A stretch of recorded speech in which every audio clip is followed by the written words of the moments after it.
Before we get started, please do me a favor. Like, comment, and subscribe. Again, like, comment, and subscribe. What's up, guys? Rivera here, the absolute best LGBTQ comedian in the world. Anyway, today has been kind of a weird day. One of my favorite restaurants in Phoenix just closed down. I think Sunday is their last day, so today was pretty busy there, and I had to make it to that.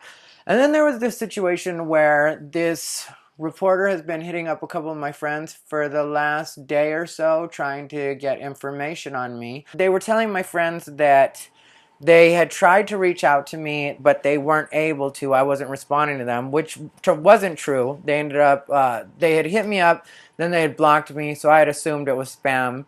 And then they hit me up again and were like, "Can you talk?" And I was like, "Yeah." And so I started to talk to them, but my friends had already shared screenshots with me of everything that they had sent to them and everything that my friends had sent back. So I had seen the full conversations, and I just could tell that this person had a narrative and a way that they thought about me, even though they were pretending, "Oh, I'm just a reporter doing a story. I don't know anything about you." And it's like, no, technically you're a person that doesn't like me because you keep saying stuff that's derogatory about me and then acting like, "Oh, I'm just reporting what other people have said." But there are a lot of people in stand-up comedy. So there are people that really like me. There are people that don't like me. And so when I live as me, and you're as an outsider to the comedy world, because even if you're pretending like you know a lot about the comedy world, which they weren't, they were saying like, "I know zero about the comedy world." That was a quote at one point, saying they knew zero about the comedy world. But it's like, you clearly have an opinion about me, but if you know anything about the comedy world, you would know that there are a fair amount of people that like me, a fair amount of people that like what I do. So even though there's some people that feel a particular way about me, there's still a lot that actually like me, even on this particular scene. So when all you've done is go to a bunch of people and you give me all these negative quotes and you're saying, like, really your friends don't even like you, they're afraid to tell you what they really think about you, then it's like, no, well, you don't even sound believable now, because I live as me and my friends aren't intimidated by me on any level. Technically, my friends make fun of me all the time. They rib me, they make fun of me. They're not at all intimidated by me. So, and they even joke about me being an asshole sometimes, but it's all what it is. Like, we're friends. So the stuff that they were doing is like, you're trying to plant these seeds that aren't gonna,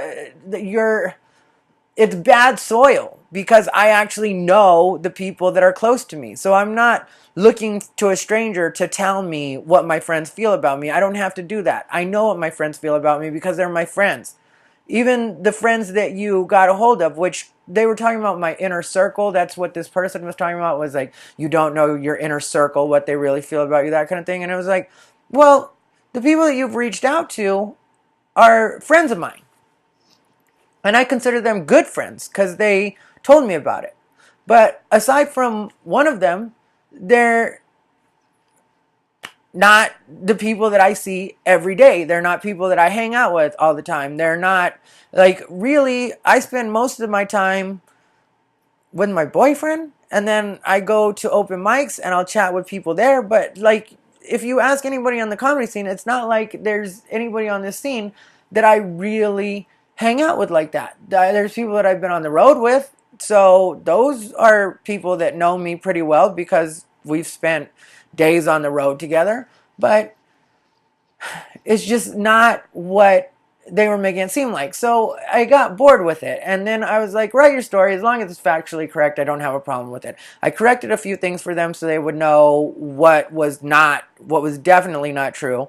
And then I was ready to move on with my day. So then they started trying to be more insulting about it. Then I was just like, yeah, I just don't care. Like, I don't need to know every negative thing that a person has said about me, especially a person that I really don't have anything to do with. Because if you know me and the way that I work, I don't bully people. I don't continuously bug people. Once I'm done with people or we've gotten into it, then I just stay away from them. Like, I was at Big Pine Comedy Festival last weekend, and there were times when I literally had to stand in the same circle, in the same group, with people that I have gotten into it with, people that I am definitely not friendly with. But I didn't make a scene with those people. I didn't mad dog them. I didn't do anything unprofessional, because at a point, you have to accept that you are a professional, and in this business you are going to spend a fair amount of time with people that you don't like. Like, it's one of the things that I always hate about when people try to make it so certain people can't be on shows. Now, if you try to make it so I can't be on a show, I will definitely speak up and be like, okay, that's not okay. And if you're practicing actual discriminatory behavior, then I will call that out. But if we just don't like each other and you happen to be on the same show as I am, you stay on your side, I stay on my side. That's just the way it works. And if we happen to cross paths, then we just happen to cross paths. Because in a lot of the shows that I do, it's like they're not going to put up with a lot of diva antics anyway. It's like this person was trying to act like I could have this pull over the entire scene and pull this diva act that nobody's going to put up with. Like, people don't put up with you being a diva when you haven't done something huge. And I don't sell out auditoriums. I don't sell out theaters. I do have to be on shows with people that I don't always get along with the best, and you have to make the best of it. And that's what that is. So when I have this person making it seem like there's this power that I wield over the scene, and that people are afraid to actually tell me how they feel about me, and that they're talking to my closest friends, and it's like, now you're telling me not only what it is I said and what I've done, but now you're telling me who my closest friends are. Now you're telling me that the people that you're talking to are my closest friends, when I'm like, yeah, I know those people, I like those people, I respect those people definitely are friends. But not only am I not one of their, or they not one of my closest friends, I'm not one of their closest friends. We're just friends. Like, we're friends, we respect each other, we're colleagues, we're coworkers in different cases, but we're not always together. So it's not what that is. So then I was like, all right, cool, well then I'm done. And then they start trying to offer my friends money to try to find out my home address, which is where it gets like, yeah, that's where it's not okay. Everything else is fine. You want to talk to a million people and gather all the information you want to gather about me? I don't have a problem with that. But why are you trying to find out where I live on some stalker stuff? That is actual stalker stuff right there. There's no reason for you to be trying to figure out where it is I live. There's just no good reason. I've done a lot of interviews before. No interviewer, no reporter, no journalist has ever needed to find out where it was I live to do what it is they're trying to do.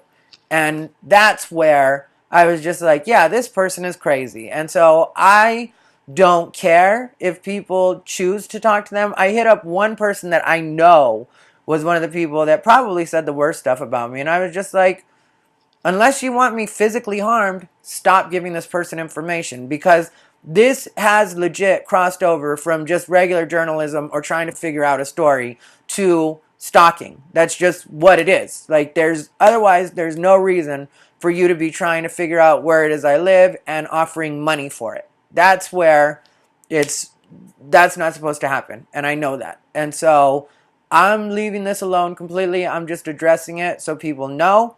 I will make sure that I take the proper steps that I need to take to make sure that my safety isn't in question or in danger. But yeah, I'm not participating in any kind of conversation with anybody that thinks it's okay to try to track me down. I'm a public person. If you wanted to show up at a show, that would be one thing. But also, the fact that I tell you that I'm just done with the interview, then keep conducting the rest of your interviews. But don't bug me with it. That's where I'm at. Anyway, you guys, that's what's going on today. Like I said, I might discuss some of the specifics that were brought up at some point. But as far as talking about this actual person, I refuse to give them any kind of power.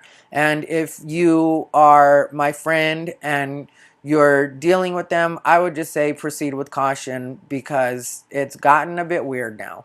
So that's what I have to say. And I am Ty Rivera, the absolute best LGBTQ comedian in the world. And my hair is a mess.